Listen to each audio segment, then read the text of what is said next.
सभी स्टूडेंट को मेरी तरफ से प्यार भरा और दिल से नमस्कार। और मैं लेके आ चुका हूँ आपके सामने टॉप और बेहतर क्वेश्चन बिहार पुलिस के जीके। मेरे मित्र, मेरे स्टूडेंट, जो बच्चा पूरी नहीं देखता है ना, वो पहले देख लेना, मैं कह रहा हूँ, क्योंकि जिन क्लासों में पढ़ा रहा हूँ वहाँ से आपको कम से कम, अंतिम दिनों की क्लास है, यहाँ से आपको कम से कम देख लेना कि जीके में 90% क्वेश्चन यहीं से देखने को मिलेंगे। आपको 90% क्वेश्चन जीके में यहीं से देखने को मिलेगा। इससे एक क्वेश्चन बाहर नहीं आएगा, ये अपने ध्यान रख लेना, करंट अफेयर को छोड़कर। वैसे करंट अफेयर भी बहुत सारे मैं करवा रहा हूँ, पर ये आपको दिमाग में बिठाकर ही चलना है। मात्र 15 मिनट की क्लास है और आपको पूरी लेना जरूरी है। कुछ भी करके 15 मिनट रुक जाना, रोजाना सिलेक्शन आपके कदम चूमेगा, इसकी गारंटी मैं लेता हूं। अब देखो पहला क्वेश्चन, संघ लोक सेवा आयोग के कार्यों का उल्लेख किस अनुच्छेद के अंतर्गत है? यह आपको बताना है कौन से अनुच्छेद के अंतर्गत आता है। जैसे अनुच्छेद 200, 320, 322, 324 और 325। अब यहां से मेरे स्टूडेंट सारे उत्तर देंगे कि आपका उत्तर क्या है।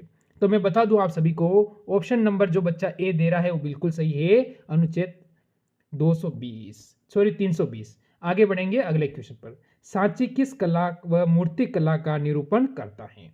सांची, ये आपको ध्यान रखना है, सांची है वो कौन से कला या मूर्ति कला का निरूपण करता है। तो सांची के स्तूप भी है जो आप सभी जानते हो, वो है जैसे जैन धर्म, बौद्ध धर्म, मुस्लिम धर्म, ईसाई धर्म। ये 4 धर्म आपके सामने दे रखा है। इसमें से आपका उत्तर होगा ऑप्शन नंबर बी। जो स्टूडेंट ऑप्शन नंबर बी यानी बौद्ध धर्म की ओर जा रहा है वो बिल्कुल सही है। आगे बढ़ जाओ अगले क्वेश्चन पर। प्राचीन भारत का वह प्रसिद्ध शासक जिसने अपने जीवन के अंतिम दिनों में जैन धर्म को अपनाया था। मोस्ट इंपॉर्टेंट क्वेश्चन है। और जैन धर्म को अपनाया था और उसके बाद उसकी मृत्यु हुई थी। कब हुई थी? 298 ईसा पूर्व में उसकी मृत्यु हुई थी। अब आप बताओगे कि वो कौन सा शासक है। तो यहां से आप सभी कहेंगे मेरे स्टूडेंट कि सर जैसे चंद्रगुप्त मौर्य, अशोक, समुद्रगुप्त या बिंदुसार। तो मेरे स्टूडेंट ऑप्शन नंबर ए यहां से चंद्रगुप्त मौर्य होगा।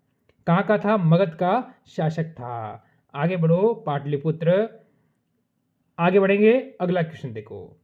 संविधान में मंत्रिमंडल शब्द का एक बार प्रयोग हुआ है और यह कौन से अनुच्छेद के तहत?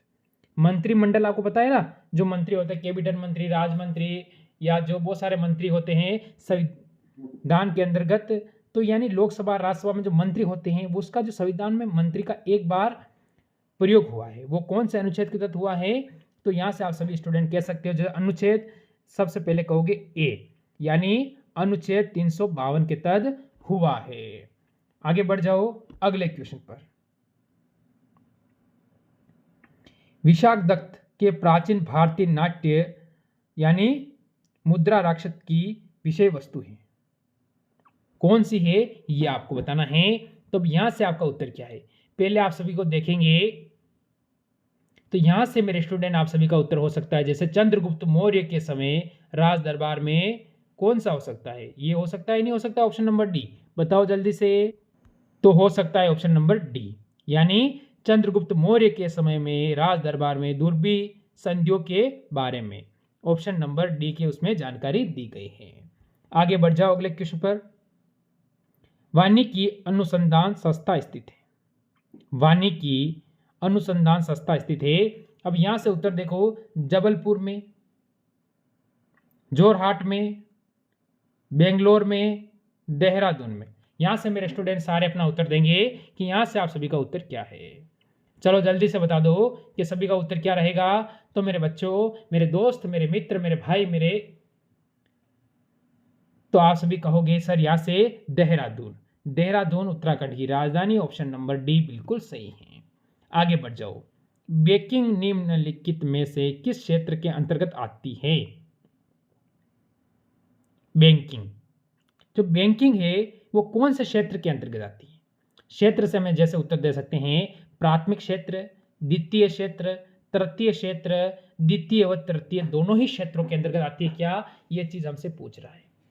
क्या कहें हम इसको? हम कह दें अगर मेरे स्टूडेंट कि बिल्कुल ये आती है तृतीय क्षेत्र, जो कि ऑप्शन नंबर सी के अंतर्गत आता है। आगे बढ़ेंगे अगले क्वेश्चन पर। रिजर्व बैंक ऑफ इंडिया का प्रतिचिह्न क्या है? Reserve bank of India, reserve bank of India यानी आरबीआई, जिसे आप कहते हो आरबीआई, उसका क्या है प्रतीक कौन सा है? एक चिन्ह बना होता है, जैसे आपके नोट के ऊपर देखते हो तो आप कहोगे ताड़ के वृक्ष के सामने एक बाग, ताड़ के वृक्ष के सामने एक बाग, ऑप्शन नंबर सी बिल्कुल सही है। आगे बढ़ो, अगला क्वेश्चन, लाल रक्त कणिकाएं मुख्यतः बनती हैं। जो लाल रक्त कणिका है मुख्यतः वो शरीर में कहां पर बनती है? ये क्वेश्चन हमसे पूछा है। यकृत में, हृदय में, गुर्दे में, अस्थि मंजा में। यहां से वो है लाल रक्त कणिका, वो कहां पर बनती है मेरे स्टूडेंट? तो अस्थि मंजा में बनती है, ऑप्शन नंबर डी। आगे बढ़ेंगे अगले क्वेश्चन पर। कार्बन मोनोऑक्साइड विषाक्तता निम्नलिखित में से किसको मुख्य प्रभावित करती है? यानी किस चीज को मुख्य प्रभावित करती है ये आपको बताना है। रक्त की ऑक्सीजन को वहन करने की क्षमताओं को क्या कर सकती है? पाचन क्रिया को, लिवर में कार्यशीलता को, किडनी की कार्यशीलता को। तो यहां से मेरे स्टूडेंट ऑप्शन ए, बी, सी और डी में से आपका उत्तर क्या रहेगा? जो भी बच्चा यहां से उत्तर देगा कि सर रक्त की ऑक्सीजन को वहन करने की क्षमता, ऑप्शन नंबर डी बिल्कुल सही है। आगे बढ़ेंगे अगले क्वेश्चन पर। किस यूरोपीय कंपनी ने ब्लू वाटर पॉलिसी का सिद्धांत दिया था? ऐसी कौन सी कंपनी है यूरोपियन? अब आप सभी क्या कहेंगे मेरे स्टूडेंट?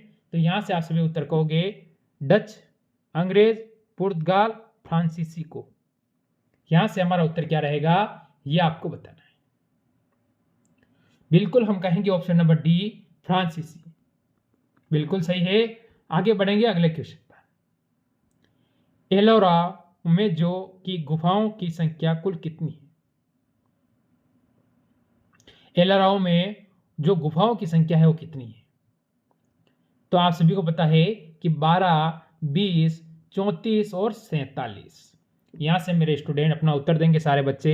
मैं चाहता हूं दिल से कि आप सभी का सिलेक्शन हो जाए और एक अच्छी पोस्ट पे आप सभी चले जाए। तो उसके लिए आपको मेरे साथ में जुड़ना पड़ेगा, कंधे से कंधा मिला के चलना पड़ेगा, तभी तो आप सिलेक्शन ले पाओगे। ये आपको ध्यान रखना है। ऑप्शन नंबर सी 34 बिल्कुल सही है। आगे बढ़ेंगे अगले क्वेश्चन की ओर, जो कि आपके सामने आ चुका है। गांधी जी की दांडी यात्रा का प्रारंभ किस तारीख और वर्ष में? यह बताना है कि गांधी जी की, महात्मा गांधी की जो दांडी यात्रा हुई थी नमक कानून की, किस कानून के लिए हुई थी? नमक कानून के लिए आपको ध्यान होना चाहिए, नमक। तो नमक कानून के लिए हुई थी, वो इसके बारे में कह रहा है, जैसे कि 12 मार्च 1930। मेरा स्टूडेंट यहां से कौन सा उत्तर दे रहा है? तो यहां से मेरे स्टूडेंट उत्तर देंगे ऑप्शन नंबर बी, 12 मार्च 1930 बिल्कुल सही रहेगा। बढ़ेंगे अगले क्वेश्चन की ओर, और अगला क्वेश्चन का उत्तर आपका क्या रहेगा? वर्ष 2011 की जनगणना के अनुसार भारत में न्यूनतम जनसंख्या घनत्व वाला राज्य पूछ रहा है। सबसे कम जनसंख्या घनत्व कौन से राज्य के अंदर है 2011 के अनुसार? यहां से मेरे स्टूडेंट अपना उत्तर देने की कोशिश करेंगे, और उत्तर अपना एकदम सही आना चाहिए, क्योंकि सिलेक्शन के लिए आप सभी मेहनत कर रहे हो, और सिलेक्शन अगर आपको नहीं मिला तो क्या मतलब है? क्या आप सच्चे मन से सिलेक्शन के लिए तैयारी कर रहे हो? तो एक बार लाइक, शेयर और कमेंट जरूर कर देना। तो आप सभी कहोगे नागालैंड, अरुणाचल प्रदेश, मणिपुर और सिक्किम। मेरे स्टूडेंट आप सभी कहोगे ऑप्शन नंबर बी, यहां से अरुणाचल प्रदेश बिल्कुल सही है। आगे बढ़ेंगे अगले क्वेश्चन पर। भारतीय संविधान के किस अनुच्छेद में निर्वाचक आयोग के लिए प्रावधान है? ऐसा कौन सा अनुच्छेद है जिसमें निर्वाचक आयोग के लिए प्रावधान है? वो अनुच्छेद कौन सा है मेरे स्टूडेंट, मेरे भाई, मेरे मित्र, मेरे दोस्त, मेरे सहपाठी सभी बताएंगे कि अनुच्छेद 320, अनुच्छेद 322, अनुच्छेद 324, अनुच्छेद 326। तो आप सभी का उत्तर यहां से क्या रहेगा? बिल्कुल आप सभी का उत्तर रहेगा ऑप्शन नंबर सी, अनुच्छेद 324। आगे बढ़ेंगे अगले क्वेश्चन पर, इसका उत्तर देंगे कि इसका उत्तर आपका क्या है। संविधान के किस अनुच्छेद के आधार पर वित्तीय आपात की उद्घोषणा राष्ट्रपति करता है? तो कौन से के तहत करता है? यहां से हम कह सकते हैं अनुच्छेद 352, अनुच्छेद 356, अनुच्छेद 360, अनुच्छेद 355। मेरे स्टूडेंट यहां से सभी अपना उत्तर बताएंगे कि आखिरकार आप सभी का उत्तर यहां से क्या है, और बिल्कुल सही और सटीक उत्तर आपको देना है अनुच्छेद ऑप्शन नंबर सी 360। आगे बढ़ेंगे अगर अगले क्वेश्चन पर। यहाँ से अगले क्वेश्चन का उत्तर देंगे मेरे सारे स्टूडेंट। समाजवादी अर्थव्यवस्था का जनक किसे माना जाता है? तो समाजवादी जो अर्थव्यवस्था है इसका जनक किसे माना जाता है? तो ये क्वेश्चन मैं आपको बता दूं मेरे स्टूडेंट, पहले मैं करवा चुका हूं। ये क्वेश्चन आपके रिवीजन की दृष्टि से चल रहा है, तो यानी ये क्वेश्चन सभी बच्चों का सही होना चाहिए, ये आपको ध्यान रखना है। तो यहां से कहेंगे कार्ल मार्क्स। ऑप्शन नंबर यहां से जो बच्चा बी देगा वो बिल्कुल सही है। आगे बढ़ो फिर एक और क्वेश्चन की ओर। भारतीय अर्थव्यवस्था के उदारीकरण का अग्रदूत किसे कहा जाता है? भारतीय अर्थव्यवस्था का उदारीकरण, जो कि आपको ध्यान रखना चाहिए, वित्त मंत्री बने थे और जब हमारे भारत के पास मात्र 15 दिन का पैसा बचा था, वहां से उस अर्थव्यवस्था को यहां तक लेके आने वाले महापुरुष, जहां से 15 दिन से लेकर आज तीसरी सबसे बड़ी अर्थव्यवस्था बनाने वाले महापुरुष का नाम क्या है? तो आप सभी कहोगे मेरे भाई डॉक्टर मनमोहन सिंह। आज दुनिया गाली दे दे तो बलि दे दे, पर यह ध्यान रखना ये वही आदमी है जो देश को उस अर्थव्यवस्था से उठा के लाया था। आगे बढ़ो अगले क्वेश्चन पर। निम्न में से कौन सी पर्वत चोटी भारत में है? यानी आपके सामने ऑप्शन दे रखे हैं, इनमें से आपको बताना है कि एक जो पर्वत चोटी है वो हमारे भारत देश के अंदर है, वो कौन सी है? मेरा कोई भी स्टूडेंट इसको कमेंट करके बता सकता है क्या उत्तर? बिल्कुल आप बता सकते हो और बताना ही पड़ेगा आपको। आगे बढ़ो। 1937 में कांग्रेस मंत्रिमंडल में कितने प्रांतों में बने? जो मंत्रिमंडल बने थे वो कितने प्रांतों में बने थे? कांग्रेस के जो मंत्रिमंडल थे 1937 की बात हम चल रहे हैं। 1935 के तहत एक संविधान भी तैयार हुआ था अपना। उसके बाद की जो बात चल रही है तो हम कहेंगे 6, 7, 8 और 9। यहां से मेरे स्टूडेंट, मेरे सारे भाई, मेरे सारे बच्चे उत्तर देंगे। आप कहोगे सर ऑप्शन नंबर सी, अनुच्छेद 8, सॉरी 8 कितने हुए थे? प्रांतों में बने थे। आगे बढ़ेंगे। भारत के नेपोलियन किसे कहा जाता है? भारत का जो नेपोलियन है वो किसे कहा जाता है? तो भारत का नेपोलियन के बारे में कहा है तो ऑप्शन देखिए, जैसे पुलकेशिन प्रथम, समुद्रगुप्त, अकबर, विक्रमादित्य। आखिरकार भारत का जो नेपोलियन अगर इसने हमसे पूछा है मेरे स्टूडेंट, मेरे भाई, मेरे मित्र, मेरे दोस्त, तो आप सभी कहेंगे कि बिल्कुल सर हमारा उत्तर होगा समुद्रगुप्त।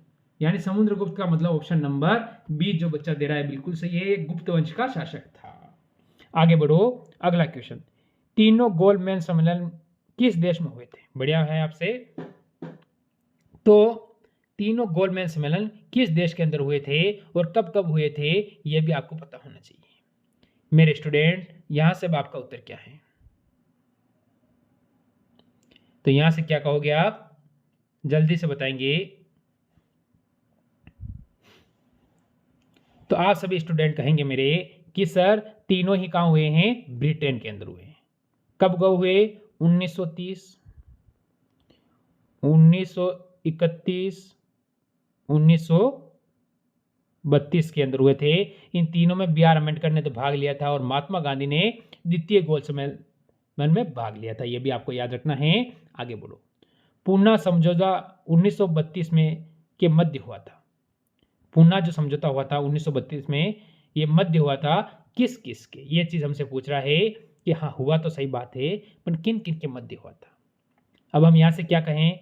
महात्मा गांधी और अम्बेडकर, महात्मा गांधी और जवाहरलाल नेहरू, जवाहरलाल नेहरू और सुभाष चंद्र बोस, सरदार पटेल और जवाहरलाल नेहरू। तो आप सभी कहोगे महात्मा गांधी और पंडित भीमराव अम्बेडकर के बीच। आगे बढ़ो। तमिलनाडु एवं आंध्र प्रदेश के तट पर किस नाम को जाना जाता है? तमिलनाडु और आंध्र प्रदेश का जो तट है वो किस नाम से जाना जाता है, या उस एरिया को हम किस नाम से पुकारते हैं, ये आपको बताना है। जैसे कोरामंडल तट, बिल्कुल सही है। जो बच्चा ऑप्शन नंबर ए की ओर ही जा रहा है, मालाबार, उत्तरी सागर, इनसे कोई लेना देना नहीं है। जहां से हमारा उत्तर मिलता है वही हमेशा सही रहता है। लास्ट क्वेश्चन का उत्तर देंगे सारे स्टूडेंट। प्रिज्म से गुजरने पर प्रकाश का रंग कौन से रंग में सबसे अधिक विचलन दर्शाता है? यानी ज्यादा फैलता है कौन से रंग के अंदर? हरा, श्वेत रंग, बैंगनी, लाल। यानी कौन सा कलर है वो बिल्कुल सही रहेगा। तो ये थे आज के टॉप क्वेश्चन। यानी मैंने 25 क्वेश्चन रोजाना करवाता हूँ हर क्लास के अंदर, चाहे एसएससी हो या बिहार पुलिस हो, यूपी पुलिस हो, एसएससी एमटीएस हो, इसके बाद आरपीएफ कांस्टेबल हो, सभी की तैयारी मेरे साथ जुड़ के कर सकते हैं और आपका उत्तर होगा बैग नहीं। ये अंतिम दिनों के टॉप क्वेश्चन है। मिलते हैं कल इसी समय एक और क्लास के साथ। जुड़ना आपको नहीं भूलना है। टाइम क्या है आप सभी को पता है? चलो ठीक है, सभी को जय हिंद, जय